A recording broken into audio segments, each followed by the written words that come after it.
ஒரு அடர்ந்த காடு.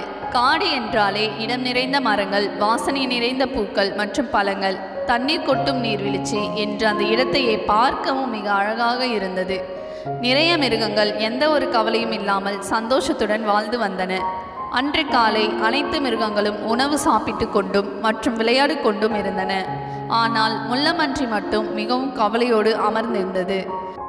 முள்ளமன்றியை பார்த்து கொண்டிருந்த முயலும் அதோட நண்பர்களும் அதன் கிட்டே வந்து, என்ன ஆச்சு உனக்கு, ஏன் கவலையோடு உட்கார்ந்திருக்கிற என்று கேட்டது. அதை ஏன் கேட்குற, நீ மட்டும் எவ்வளவு அழகா இருக்க, என்னை பாரு, உடம்பெல்லாம் முள்ளு முள்ளா இருக்கு, என்னை பார்க்கவே அருவருப்பா இருக்கு, யாருக்குமே என்னை பிடிக்கல, எனக்கும் உன்னை மாதிரி அழகா இருக்கணும்னு ஆசையா இருக்கு என்று அது மனதில் இருக்கும் கவலைகளை சொன்னது. இதை கேட்ட முயல், இதுதான் உன்னுடைய கவலைக்கு காரணமா? இங்கே பாரு, நாங்கள் இன்னும் எத்தனை நாளைக்கு இந்த காட்டில் இருப்போன்னு எங்களுக்கே தெரியாது. இந்த மனுஷங்க எங்களை பிடிச்சிட்டு போய் சமைச்சு சாப்பிடுவாங்க. எங்களுடைய ரத்தத்தை எண்ணெயில் ஊற வச்சு அதையும் தலையில் தேய்ச்சிக்கிறாங்க.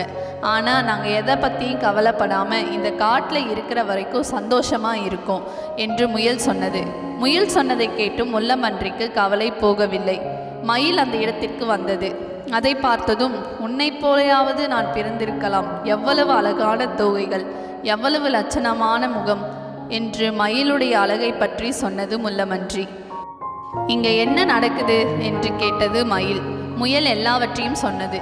இங்கே பாரு முள்ளமன்றி, நான் பார்ப்பதற்கு அழகாக இருக்கிறேன் என்று என்னை இந்த மனிதர்கள் கொண்டு போய் ஒரு கூண்டில் அடைத்து கண்காட்சி போல காட்டுவார்கள். என்னால் வெளியில் சுதந்திரமாக சுத்த முடியாது. நான் இந்த காட்டில் இருக்கும் வரைதான் சுதந்திரமாகவும் சந்தோஷமாகவும் இருக்கிறேன் என்று மயில் சொன்னது. ஆனால் மயில் சொன்னதை கேட்டு முள்ளமன்றிக்கு மனம் மாறவில்லை. அப்பொழுது அங்கே ஒரு பெரிய உருவத்தில் ஒரு யானை ஒன்று வந்தது.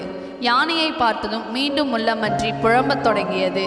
நான் உன்னை போலையாவது பெரிய உருவமாக பிறந்திருக்கலாம் என்று சொன்னது. ஏன், என்னாச்சு உனக்கு என்று கேட்டது யானை. நடந்த அனைத்தையும் அங்கிருந்த மிருகங்கள் கூறியது. அப்பொழுது யானைக்கு ஒரு யோசனை தோன்றியது.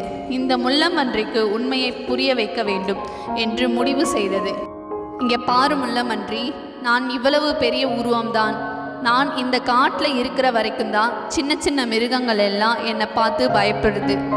ஆனால் என்னை இங்கிருந்து இந்த மனுஷங்க கூட்டிகிட்டு போய் என் மேலே ஏறி சவாரி செய்வாங்க.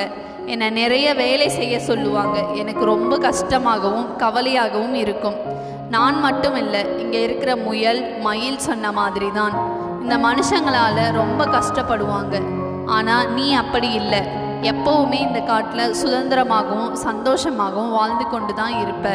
நீங்கள் எங்களை மாதிரி இருக்க ஆசைப்பட்டேன்னா நீ தான் ரொம்ப கஷ்டப்படுவ. அதனால் நாங்கள் எல்லாம் தான் உன்ன மாதிரி மாறணும்னு ஆசைப்படுறோம் என்று யானை சொல்லி புரிய வைத்தது. முள்ளமன்றிக்கு ஒரே சந்தோஷம். தன்னை பற்றி தனக்கு புரிய வைத்த யானைக்கு நன்றி சொன்னது. ஆனால் அவர்களுக்கும் ஆறுதல் சொன்னது முள்ளமன்றி. இப்படி தாங்க நாம் நம்ம வாழ்க்கையை வாழ்கிறதில்ல. மற்றவங்க இப்படி நல்லா இருக்காங்களே, இவ்வளவு அழகாக இருக்காங்களே, இவர்களைப் போல பிறந்திருக்கலாமோ என்று மற்றவர்களை பார்த்து கொண்டே தான் இருக்கிறோம். இதனால் நம்மளுடைய சந்தோஷத்தையும் இழக்கிறோம். ஒவ்வொருவருடைய வாழ்க்கையும் வேறுபட்டதாய் தான் இருக்கும். மற்றவர்களுடைய வாழ்க்கையை பார்த்து தன்னுடைய முயற்சிகளை விட்டுவிடக்கூடாது.